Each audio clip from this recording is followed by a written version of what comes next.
Hello everyone and welcome to the channel. In today's video, I'm gonna give you 9 pro tips to consider before purchasing a second-hand iPhone. These tips are very detailed and they will save you from tons of issues and hassle that you might encounter if you made the wrong purchase decision. So let's find out what are these tips. So here is tip number 1. And instead of starting by looking for minor scratches on the body and the display as your first step in the inspection process, I recommend checking for liquid damage. Not because the phone is functional, it means that it doesn't have liquid damage. A liquid damaged phone can stay functional for months or years sometimes. And all of a sudden, it powers off and refuses to turn on again. And if that's the case, Apple will refuse to repair this phone even if you want to pay for it. But thankfully, we have a visible liquid damage indicator on the iPhone that you can check in a minute, and its location is under the SIM tray. All you need to do is to get the SIM tray eject tool, remove the SIM tray completely, and then get yourself a flashlight like any other mobile phone you have, and then turn on the flash and direct it towards the SIM card area.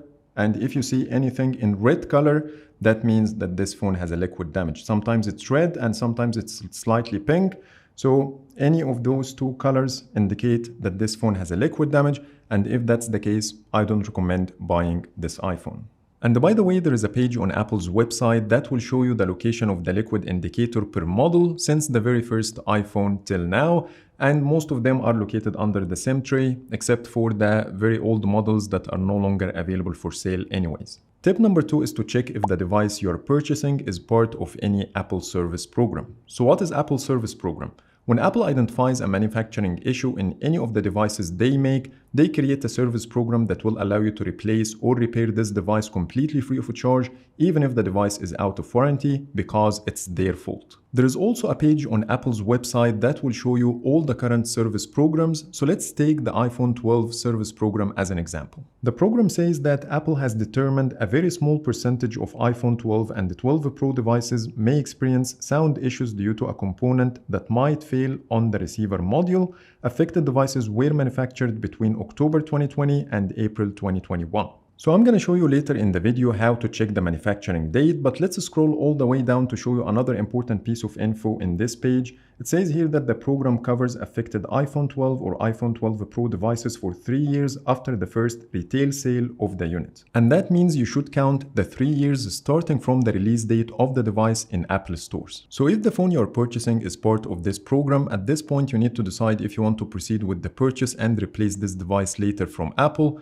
or you want to save yourself the hassle and get yourself another one. Tip number 3 is to make sure that this device is not activation locked. So what is activation lock? When you sign in with your Apple ID on any iPhone and then activate the Find My feature that helps you detect the location or wipe the device remotely if it's lost or stolen, that's when Apple locks this device to this specific Apple ID. So there is no way to sign out of this Apple ID if you don't know the password.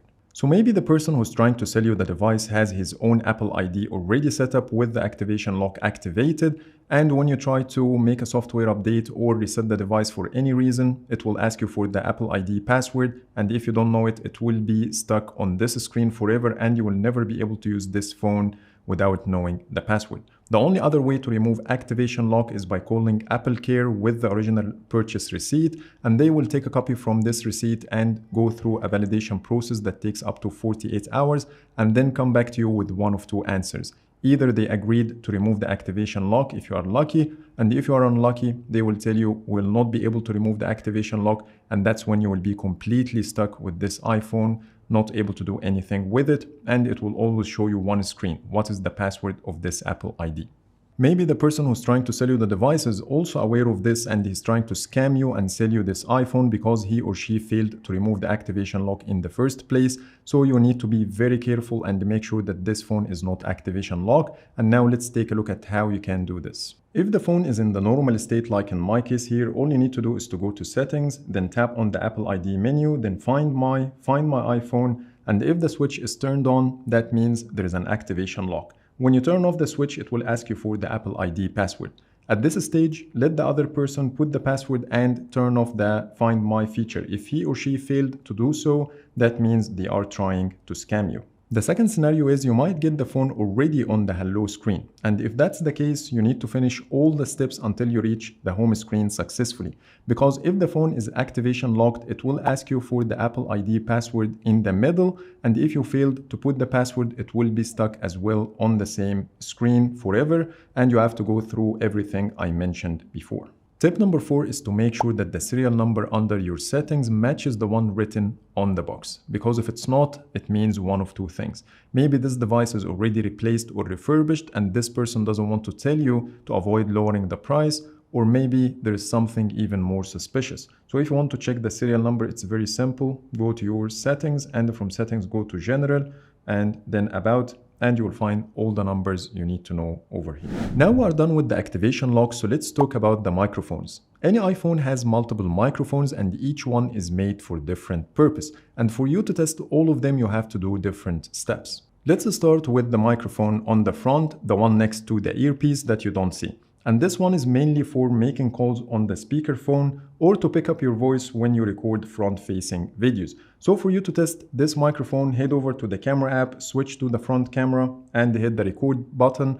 Keep talking and then stop the recording and play back the video. If you hear your voice clearly, that means that this microphone is working fine. And we will do the same trick to test the microphone on the back next to the camera, but this time, instead of using the front camera, all you need to do is to use the back camera in this case and start recording. If you can hear your voice clearly, that means it's working. And lastly, if you want to test the two microphones at the bottom, they are mainly for phone calls, FaceTime calls, and also recording voice memos. So the easiest way is to open the voice memos app, start a recording, then play it back. If you hear your voice clearly, that means they are working fine. Of course, you need to test other things like the camera, the speakers, and so on, but I only talked about the microphones because it's a bit tricky to test all of them. Some people think only one app is enough to test all the microphones, but this is not actually the case. And as a pro tip, if you don't want to go through this manual process to check each and every sensor of the device, you can simply call AppleCare or chat with them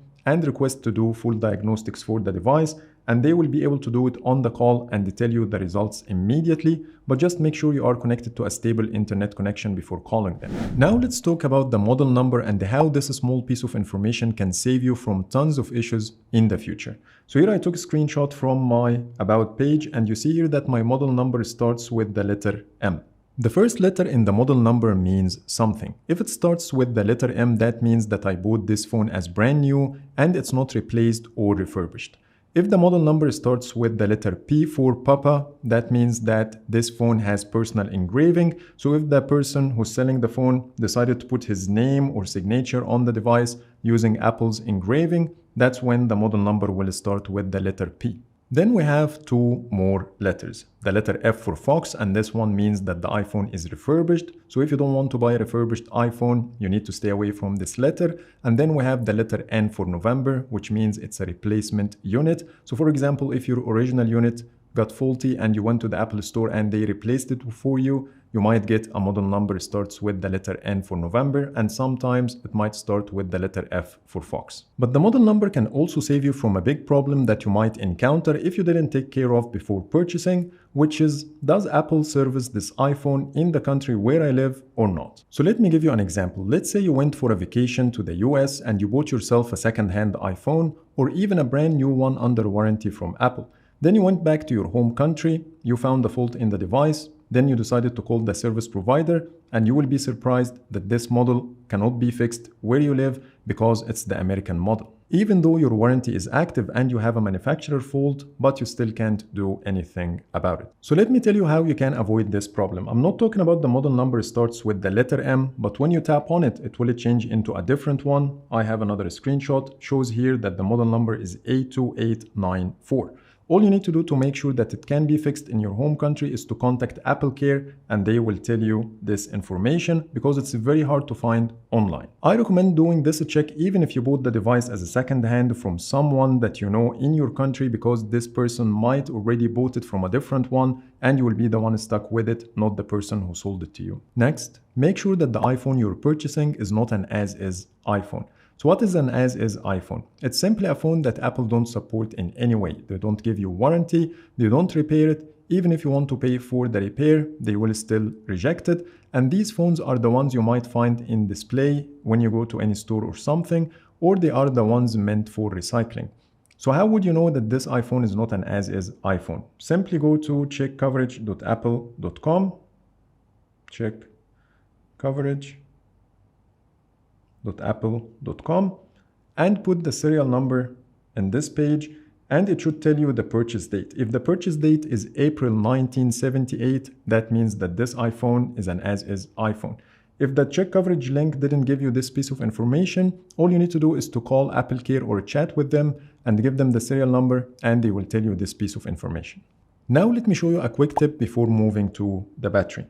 There is something called iPhone ports and service history that you can find under Settings, General, About. If this iPhone has been repaired before, you will find this history section. If not, you will not find it entirely. So let's see what it says here. With iOS 15.2 and later, you can go to Settings, General, About and check for ports and service history of your iPhone. This is how it looks under Settings. And you can know some information, like for example, if you are using XR up to XS Max, you can see, including the iPhone SE 2nd Gen, you can check if the battery has been replaced. And if it's iPhone 11, you can check if the battery or display has been replaced. And if it's iPhone 12 and later, you can check even more, which is the rear system, true depth camera, battery, display, or rear cameras have been replaced. And it will also tell you if the ports are genuine or not. If they are not genuine, you will see a message similar to this one.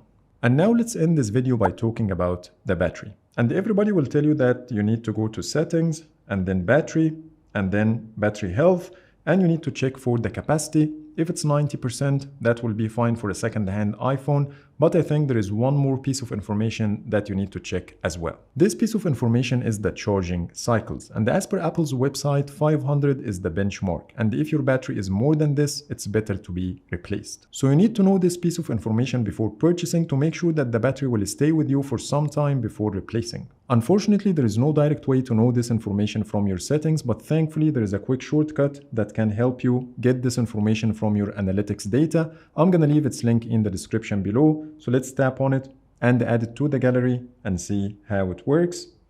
Here I'm gonna tap on Add Shortcut and then tap on the shortcut, and let's take a quick look at the text. It says here that you need to go to Analytics Data page under your settings and then open the file that starts with Analytics 20. That's the format, and then click the share button to run this recipe. If you cannot find such a file, or if the Share iPhone Analytics is disabled, you will need to enable it and wait at least for a day. So let's go to Settings, and here I have the Share Analytics activated already, and then I'm gonna go to the Analytics Data and look for a file with the same format, which is called Analytics.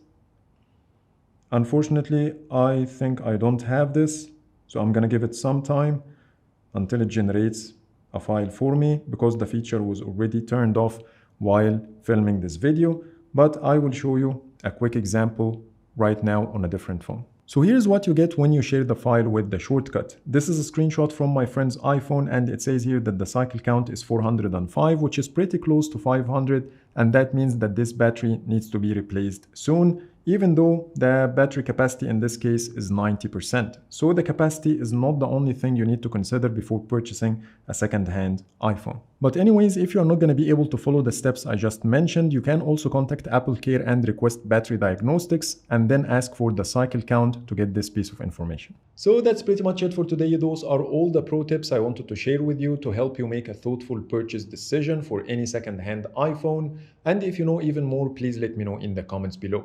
But for now, thanks so much for watching, and see you the next video.